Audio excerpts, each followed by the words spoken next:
Kasi ang ganda-gandang pakinggan yung mga free wifi, free wifi for all.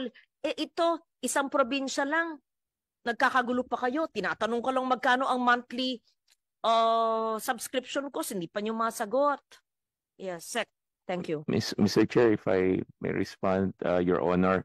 One, that is unauthorized, that is a violation. The proposal that was sent to you, in their defense, sabi nila, they didn't sign it. But as you mentioned nga, If they did not sign it, yes, there's no signature. You're saying I invented this? No, ma'am. No, ma'am.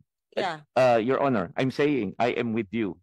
That's No, you not don't an... agree with me. So No. it's possible that I invented this? No, No, we they did not say did not that. send it, but do they admit having sent it to Yes. the office? Yes. Ayun pala eh. Yes. Yes. Yes. Site or office. Yes. So it's important. Why did they send this to the office? There's a basis for this cost. Alam nyo, baka naman ignorante tayong lahat, baka naman ganito kamahal. Kung ganito kamahal, ayoko na. Mr. Chair, Oh. Your Honor, that's the reform I'm doing. And I've been very transparent earlier. Overpriced nga sila. And that's why we're adjusting the... Gobyerno overpriced. Mula nung isang yung naimbestiga mong 1,000% overpriced sa isang departamento, ngayon na naman ito overpriced.